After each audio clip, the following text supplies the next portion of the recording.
Equinix Meta AI, city चौक आएं, guaranteed quality और 6 महीने की वारंटी पाएं। आज ही विजिट करें। भाऊ शिकत नाही, आम्हाला शिकण्यासाठी पैसे नाहीये फी भरण्याला. माझे पप्पा 9-10 लाख रुपये असेच घातले. 4-5 वर्ष झाले असेच फिरतात. आमच्याकडे शिकण्यासाठी पैसे नाहीये. तर आमची दखल घ्या. माझं नाव मुक्ता लक्ष्मण खरात, राहणार दयांकरवाली, तालुका घनसावंगी. माझे मिस्टर उपोषणला बसलेले आहे 1 तारखेपासून. आज 10 दिवस झाले उपोषण करत आहे. तर हे लोक त्यांचं प्रशासन का घेत नाही आहे. जालन्यामध्ये उपोषण केलं, परत जालन्यामध्ये आत्मदहन करण्याचा प्रयत्न केला आणि मुंबईला पायी मोर्चा घेऊन गेले होते आज गेल्या वर्षी जूनमध्ये. आणि आम्ही गावामध्ये होतो तर हे गावातले ग्रामपंचायतवाले लोक आम्हाला शिव्यागाळ करत होते. म्हणून आम्ही संभाजीनगरला राहायला आलेलो आहे. 1 वर्ष झालं आता. आणि माझे कोणीही मुलं शिकत नाही. माझा नवरा उपोषणमध्ये आहे. तर आमच्याकडं शिक्षणासाठी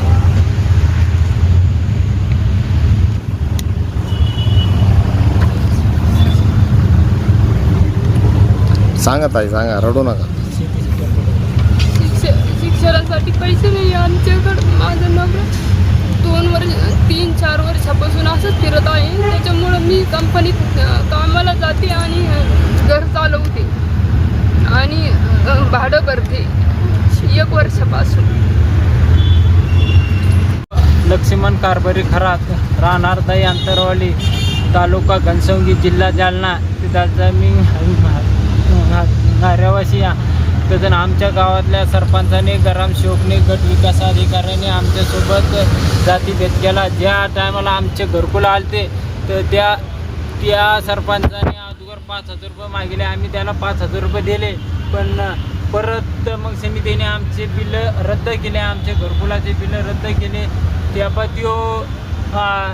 त्याने मग सने आम्ही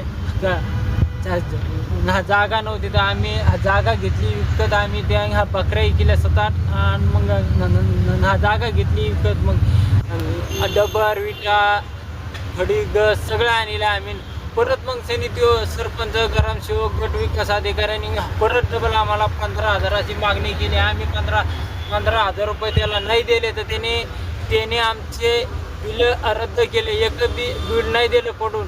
मग त्यांनी डबल उपोषण लावलं आम्ही. तर उपोषण लावल्यावर मग त्यांनी आत्ता मागच्या 5-6 महिन्याच्या आजवर त्यांनी 2 बिलं टाकली. अचानक आम्ही मुंबईला सुद्धा पायी गेलो तेव्हा बी काय नाही दिलं. 70-80 वेरी आल्या. त्या 80 वेरीमधली एकच वेर मागली होती त्या ग्रामसेवकला, सरपंचाला, याला त्याला. तो डायरेक्ट सरपंच म्हणला तुमच्या बुद्धिग्या लोकाला काही भेटू शकणार नाही.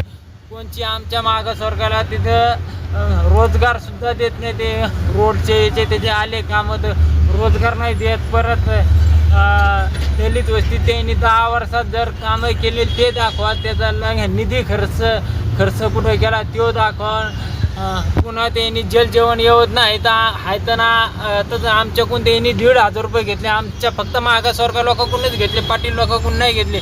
ज्यांनी नाही दिले त्याला नळसुद्धा द्यायला नाही. शासनाने जी चौकशीसुद्धा नाही केली. मी गेलो परत आमच्या लोकांना फक्त राशनसुद्धा इकत आहे. मी राशनचे सुद्धा अर्ज मरणाचे केलेले तरी एक बी राहून अधिकारी येत नाही आमच्या गावात. याच्या मागं काय शिव मॅडम बी गेलो, पुन्हा कलेक्टर पण त्यांना पत्र निघलं.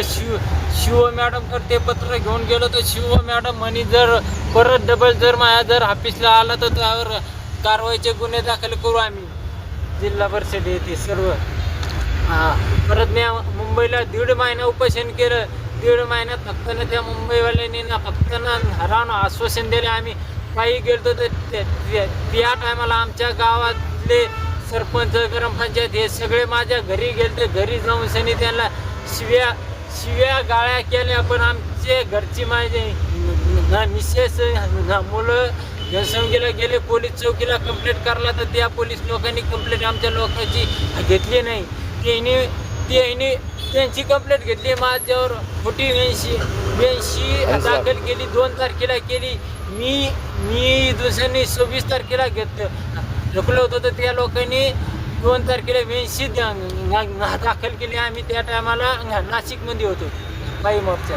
कोणी अधिकारी आलेले होते तुम्ही? इथलचे बी ना रावण अधिकाऱ्याने अगोदर एक दिलं पत्र, आता